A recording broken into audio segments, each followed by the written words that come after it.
Okay, we're going to start our study guide with a brief history of Islam. You need to know that it began in the 7th century, which is our 600s, in which the angel Gabriel showed himself to the merchant Muhammad, and he was a descendant of Abraham, and revealed to him the words of God.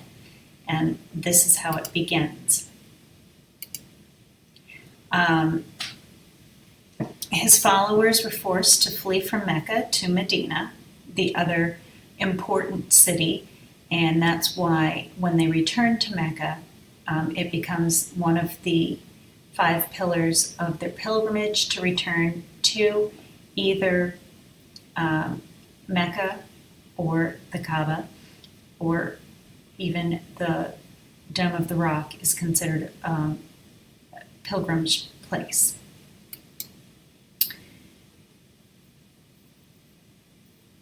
In 630, Muhammad returned to Mecca with 10,000 soldiers and took back the city and destroyed all of the idols. And that is when the Kaaba becomes the center for the pilgrimages. A little bit about the faith. I'm giving you Cliff Note versions of what my slide information would have been if I were to have shared this with you. So there are the 5 pillars, which you have in your big slides, and then the links to Christianity and Judaism, where you can see the similarities between the faiths. Both Arabs and Jews claim Abraham as their ancestor, and the Quran includes elements and teachings from the Old and New Testaments. And the Islam recognizes the Old Testament prophets as well as Jesus and even the Virgin Mary. However, Islam, the biggest difference, they do not recognize the divinity of Christ, but they do not hold that Muhammad was divine either, just a prophet. So we've covered the Shiite versus Sunni. We understand the difference with the Shiites and the Sunnis. Shiites are family, the blood descendants, where the Sunnis believe that the first caliphs or successors were followers of Muhammad and could be voted in. So that is the main big difference between these two ruling parties. And we know about the great big bloody banquet in which the Shiites killed most of the Sunnis, and then one of them was left and went to Cordoba. Here is the distribution, so you have an idea of where the tribes are now.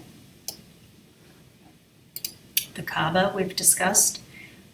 These are people who are centering around. Important to note, this is the main place that Muslims go on their pilgrimage to visit the Kaaba, the holy center, with the Rock of Abraham, the meteorite.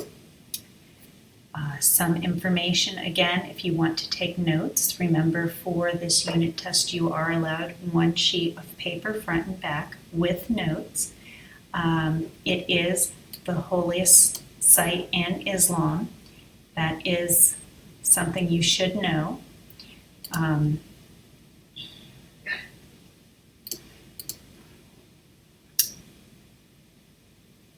Several renovations have been made to it.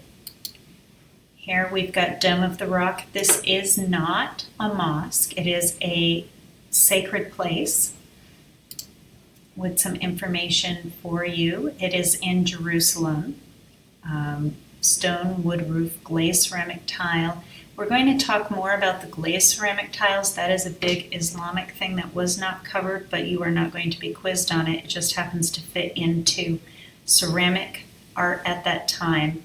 Most of the Islamic test requires you to think about the architecture, what it was used for, and significance in the structure in terms of minarets, mihrabs, minbars, and the dome structure and how it was built, their use of Roman arches and the difference of the red and white voussoirs to create them, and the double, in some cases in Cordoba, it is a double arch system, horseshoe arch system to raise the roof so that there is more space for people to come in. Here we have the mosque, large enough. This is where Friday worship is important for the men to come.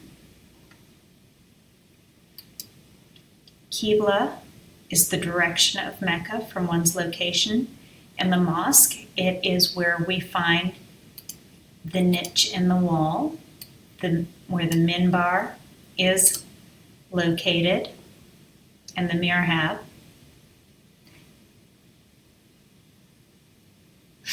These were basic vocabulary words that you guys should already know. If not, here they are, and here's some images of them. The minbar is the pulpit, which they ascend to. They do not lecture from the top. That is saved for the prophet. Here is the Qibla wall, and this niche, this cutout area, is a mihrab. And over here is the minaret, and then you can see a maksura, the inner wall from Cordoba. The Great Mosque, if you are looking at it, there are these maskuras, the shell-like indentions into the architecture, into the dome area, the colors and the pattern outside in the courtyard and on the inside, how it is very not as ordained as you would assume. This image inside, looking at the mihrab, seems rather calm, subdued. And a closer up version. So we see here it is a 4-Iran plan, which you can see on the outside courtyard. Here are two images of the Irans, which are just different courtyard areas for people to congregate and gather.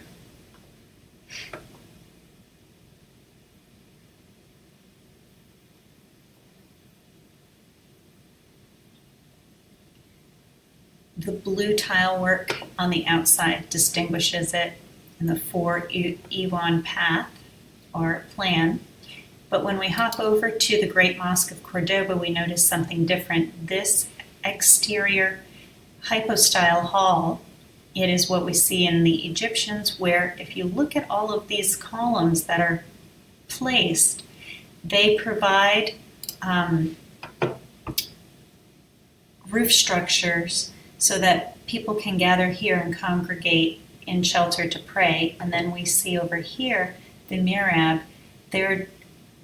It's not so much a niche in the wall, but it is the decoration, and it shows us that this is the Qibla, the direction that they need to pray. What is very different here, we see squinches, which is more of a medieval type architecture where there's columns that are being supported by these vaultings, and where they land on these corners, that's squinched. So it's a different architectural term. You won't be quizzed on it, but you should know it. So again, red and white. Cordoba is the one I think of candy canes because they're doubled up. We see doubled up arches to raise the roof. It's a hypostyle mosque. Again, you can take notes, pause this as we go. We talked about the praxis and how it is completely covered with kufic, and it has images of hunting and falconry, very similar to the basin that we will be looking at. And it's an Umayyad, which is a Sunni lineage. Folio from the Quran, you need to know that it's done on parchment, which parchment is actually calf skin that's been stretched really thin, and that's why these have not decomposed over time, and we'll look at that in class. Great Mosque of Dajin. It is in Mali, Africa, and it is adobe. It's the largest adobe structure in the world. Open courtyard prayer hall and Qibla wall, all typical mosque features. It is the most unique of all Islamic structures, is the facade, how different that is. The basin, Baptisterie de Saint Louis, we see it was for the Mamluk Sultanate of Egypt. They were high-ranking slaves who eventually established their own sultanate in what is now Egypt and Syria. Here we see exquisite metalwork in which everything is covered with design, which is known as horror vacui, and the processional and the hunting and what is in the roundel of being the important person.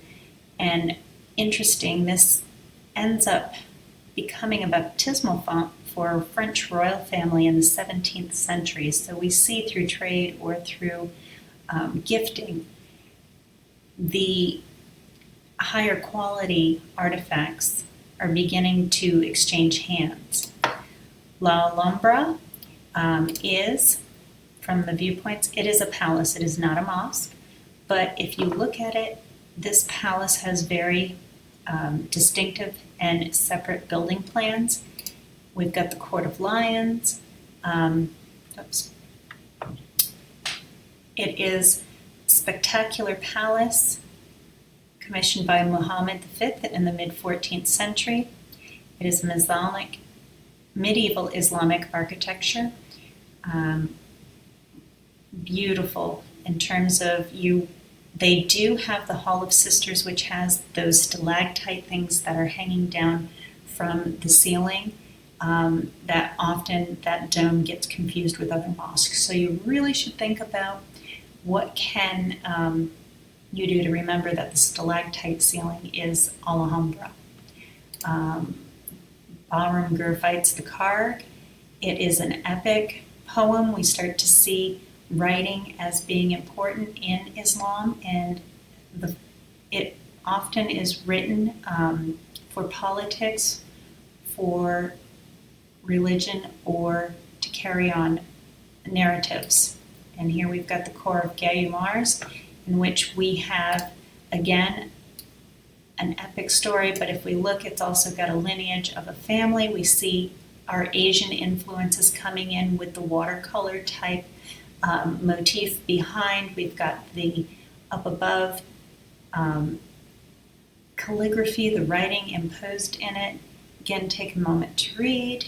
Arabelle carpet, that is a textile, which you should know. And here we have the Mosque of Sultan Selim. If you want to know more, go to Khan's Academy, but here is the dome. It was definitely a mosque, in which you look inside and you see the makuras, those shell-like, the squinches, and how it is supporting the dome, the big piers. We see the arches. A little bit of information about the Mosque of Sultan Selim. Brick and stone. It was Ottoman, based on Byzantine, inspired by Hagia Sophia, which we'll talk about how that was taken over by the Christians and becomes a center for religions. But here we have 4 minarets. It's in Iran, Turkey, brick and stone. Very quick, this was my overview of some of the important things that you should know. It's not the end of Islam. We've got quite a few things. We're going to be getting into the Ottoman Empire and looking at Byzantine soon. Just know your vocabulary, know the difference between the buildings, and understand the difference between the sacred sites and the mosques. Enjoy.